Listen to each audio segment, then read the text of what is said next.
Again another integration, now this is too much यार, बहुत बड़ा दिख रहा है, लेकिन ऑप्शन में पाई ln2, देखा देखा लग रहा है, याद है 0 से π/2 ln sin theta D theta, या 0 से π/2 ln cos theta D theta, उसका आंसर होता था -π/2 ln2। थोड़ा सा रखो अपने दिमाग के साइड में, but we'll see what to do over here. यहाँ पे थोड़ा मतलब लिमिट्स तो गंदी ही लगी खैर मेरे को, ये क्वाड्रेटिक बाय क्वाड्रेटिक मेरे को यहाँ पर दिखी है, सो समहाउ मैं उस पार्ट को लेकर के थोड़ा सा पर्टिकुलरली एक्साइटेड हूँ, क्योंकि ये तो हमने बोर्ड्स लेवल के लिए भी पढ़ाई होता है कि यार किस तरीके से बेसिकली आपका जो क्वाड्रेटिक ओवर बाय क्वाड्रेटिक का फंडा होता है, उसमें हमेशा हम डिवाइड बाय एक्स स्क्वायर के साथ में शुरू कर रहे होते हैं। ऊपर अगर डिवाइड बाय एक्स स्क्वायर करूंगी तो भाई ये आएगा, नीचे डिवाइड बाय एक्स स्क्वायर करूंगी तो एक्स स्क्वायर आएगा, -1 आएगा और +1 बाय एक्स स्क्वायर आएगा। और कहीं ना कहीं हम न्यूमरेटर से पूछते हैं कि भाई तो किसका डिफरेंशिएशन है, तो न्यूमरेटर तो कह ही रहा है कि मैं x - 1 बाय एक्स कहूं, x - 1 बाय एक्स मुझे आगे फिर दिखाई दे भी रहा है। सो समहाउ आई एम एक्साइटेड कि यार क्या हमको x - 1 बाय एक्स को t लेकर के चलना चाहिए क्या, क्योंकि अगर हम करते हैं तो हम 1 + 1 बाय एक्स स्क्वायर और dx को dt लिख पाएंगे। मैं तो ऐसा सोच रही हूँ कि ये रहा dx, ये रहा ये, इसको मैं क्या कर पाऊंगी, dt लिख पाऊंगी। इसको क्या लिखूंगी फिर, ln of 1 + t लिखूंगी। नीचे भी भाई एक बार चेक कर लो कि क्या सीन चल रहा है, नीचे क्या सीन चल रहा है, इसका स्क्वायर कितना आता है, x² + 1 बाय x² -2, ओ -2 आता है, तो ये t² + 1 चल रहा है।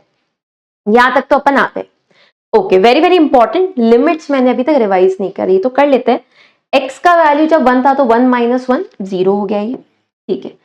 x का वैल्यू जब ये था तो भाई साइड में आ जाओ, थोड़ी भारी वैल्यू है, थोड़ी भारी वैल्यू है, एक बार अच्छे से कर लेते हैं। t की वैल्यू x - 1 बाय एक्स, तो 1 बाय एक्स के लिए ये और ये आ जाएगा, ठीक है। तो थोड़ा सा रैशनलाइजेशन वाले मोड में हूं मैं भी, तो √5 - 1 ऊपर डाल देती हूँ, नीचे √5 - 1 के नाते 4 आ जाएगा, काटा पीटा 2 हो गया, तो ये तो 1 आ गई, 1 है भाई, 1 है अपर लिमिट, ठीक है। सो राइट नाउ थोड़ा सा ज्यादा सुंदर तो मेरा आंसर दिखाई दे रहा है। कितना दिखाई दे रहा है, 0 से 1 दिखाई दे रहा है, ln of 1 + t दिखाई दे रहा है, और t² + 1 दिखाई दे रहा है along with dt। अब मैं तब से मेरे दिमाग में पता है पीछे क्या चल रहा है, यार ये वो ट्रिग्नोमेट्री कब आएगी, यहाँ पर t² + 1 को देख करके और 0 से 1 की लिमिट्स को देख करके मुझे ऐसा लग रहा है कि शायद ट्रिग्नोमेट्री इसमें घुसाने का सही टाइम अब आ चुका है,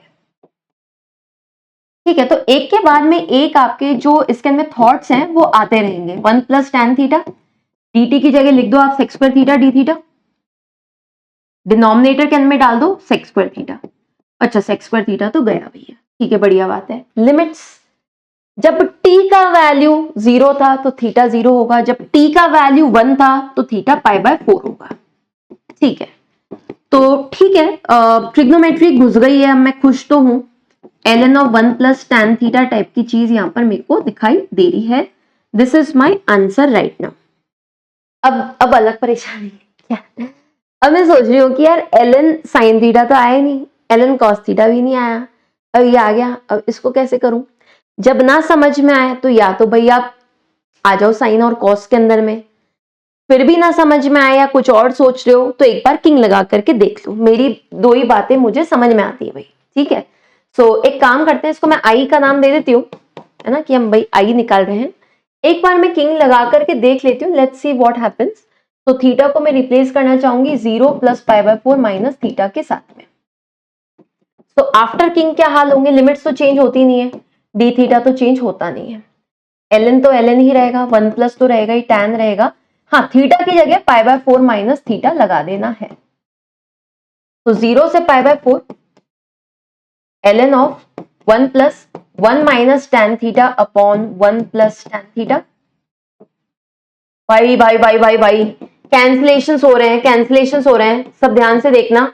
ऊपर आ जाएगा आपका 2, नीचे आ रहा है 1 + tan थीटा। ओ देख रहे हो, तुम देख रहे हो, 0 से π/4 ln2 - ln 1 + tan थीटा। देख रहे हो, मुझे लग रहा है आई वापस से आ गया है। ये कितना है पहले तो ये बता दो। ये हो गया आपका π/4 ln2 और मुझे लग रहा है कि ये i फिर से आ गया है। So I think it is time to collect all the i's on one side, ठीक है।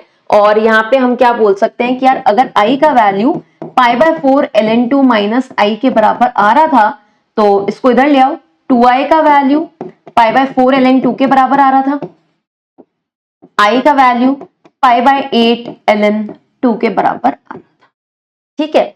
तो यहां पर एटलीस्ट वो शॉर्टकट नहीं लगा, बट उस शॉर्टकट को लगाने के चक्कर में मैं सही रास्ते पे चल पड़ी थी, ठीक है। सबसे पहले क्वाड्रेटिक बाय क्वाड्रेटिक, हिंट्स काफी हद तक ऊपर ऊपर मौजूद थे तो उसकी वजह से हम थोड़ा कंफर्टेबल उसके अंदर में आ गए थे। लिमिट्स रिवाइज करनी मत भूलना। t²+1 को देख करके जो मच नीडेड एक ट्रिग्नोमेट्री की एंट्री थी वो मैंने करवा ली थी। यहाँ पे यहां तक भी आ गए थे। ये बाय द वे आपका क्लास इलस्ट्रेशन होता है, आपको पता ही होगा। किंग प्रॉपर्टी से ही ये हमेशा सॉल्व हो रहा होता है। इसके अंदर में वो वाला फंडा जो है अपना π/2 माइनस π/2 ln2 का जो शॉर्टकट हमने याद किया है वो एग्जैक्टली नहीं लगता है, but somehow it's related to king, that was also related to king. Make sure that you do share it with all your friends as well, ठीक है। और उनको भी बता देना प्रेडिक्टर पेपर के बारे में। आई एम श्योर जितने बच्चे लाइव चैट में बैठे हैं, they are already enrolled in this, most of the students are, लेकिन जिनका अभी तक नहीं हुआ है वो कंप्लीट कर लेना। GMPP 1 and 2 आप अटेम्प्ट कर पाओगे अनलिमिटेड नंबर ऑफ टाइम्स, और GMPP 3 आपका December 31 यानी कि आने वाले संडे से लाइव हो जाएगा। एग्जैक्ट NTA यूजर इंटरफेस में आपको एग्जैक्ट जेई का जो लेवल है उसी से मिलते जुलते क्वेश्चंस दिखेंगे, वेरी वेरी रेलिवेंट, सारे के सारे नए सिलेबस के ऊपर में बेस्ड होने वाले हैं। And after that you also get video solutions prepared by your own J1 team.